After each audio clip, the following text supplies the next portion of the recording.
So to understand the idea of returns and how a firm can make sure that their revenue is going to be greater than their cost being things like for laborers, their cost for capital, and their cost for, of course, land. We want to make sure that all of this is less than what they're making in the market. So let's break down the different kind of costs that can exist. You have a fixed cost, and that means every month it's going to be the same. When you're creating a budget, you know your rent is going to be the same every single month. It's constant, it's fixed. Salaries is one thing to make sure you understand and consider. So a salary is a laborer that is paid the same no matter how many hours they work. So if they work 10 hours a day, they have a specific amount they get. If they work 8 hours a day, they get the same amount. 8, 10, 8, 10. It really sucks, but it also means if they work 4, they get the same amount. So you have a variable cost, which means that these are going to rise and fall depending on your production levels. So raw materials, like bean bags is our consideration, more fabric, thread, more little pearls that go into the bean bag or stuffing, whatever you want to call it. Those are all raw materials. Those are all the parts that go into making the bean bag. When we think of some labor cost, it's the hourly workers. So these hourly workers, if they work more, they get paid more. If they work less hours, they get paid less. We all know how much it sucks when we have a part-time job or a full-time job and our hours get cut. It's because they're trying to cut cost to make sure their revenue is higher than their cost, and hourly is the easiest. So the total is when we add these together. We just put them all in a bucket and say, what's the total, boss? Marginal. Again, there's that word, marginal. And that is the cost of producing one more unit of a good. So when you're trying to think, do I increase production? You have to see if it's worth it. So we want to learn how to set our output. Goal, profit.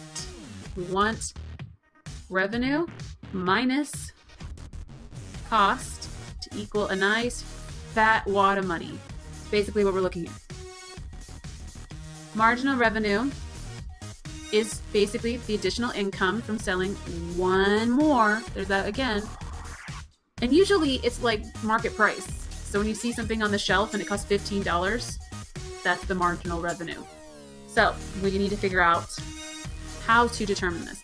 One rule of thumb is that your marginal revenue has to be, and it's actually best if your marginal revenue is going to be greater than your marginal cost. So let's look at a table. Whoa, look at how many columns there are. Don't freak out. We have our beanbags per hour. We have our fixed cost, our variable cost, total, marginal revenue, total, and profit. Okay, so let's explain what these are. So basically, increasing production to one beanbag from 0.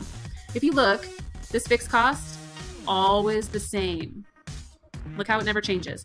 That's because it's fixed, constant, never changing. No matter how many beanbags you produce, this stays the same.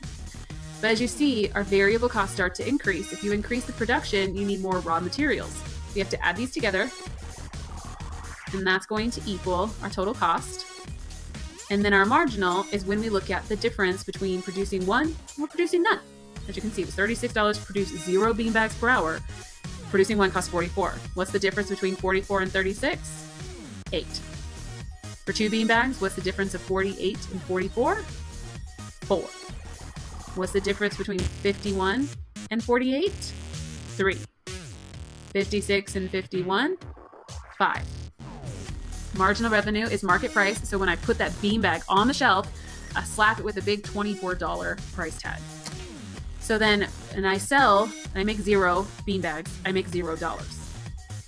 I make 1 beanbag at $24, I sell it for $24, I make $24. I make 2 beanbags and sell them for $24 a piece, $48.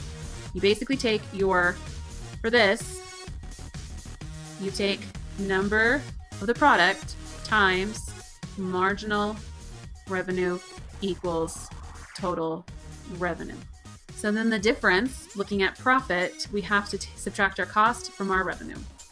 So if I make $24, but I spend $44, I'm in the whole 20. So then I made $48 and I spent $48. Bingo. I'm flush. Made 42, spent 51. Profit! Yay! Right now we know that it would take 3 beanbags per hour for this firm to make money. And as you see, we're seeing an increase. Your profit's going up, up, up, up, up, up, up, up, and that is good. Oh, but there's a point, and that is definitely when we need to decide, are we gonna go to 10? So we gotta think marginal cost.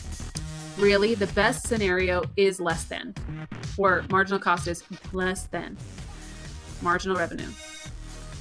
So when we start to see that at 10, our marginal cost is equal, that's why it levels out.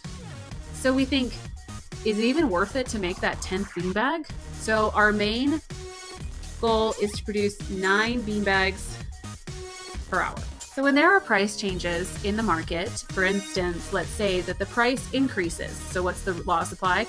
Price goes up, supply goes up. So if we decide no longer are we slapping a sticker of $24, but we slapped a big price tag of $37 on our beanbags because our beanbags rock. Well, you need to produce more beanbags. Now, where do we see our marginal cost is less than our marginal revenue? It stops right here. That is horrible. That is horrible. Because if I were to produce 12 beanbags, it's going to start being that they're equal, and we want a less than to maximize profit. So we are going to make 11 beanbags instead of 9 per hour.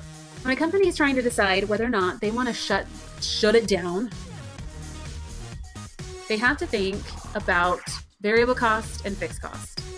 Can they lower production cost?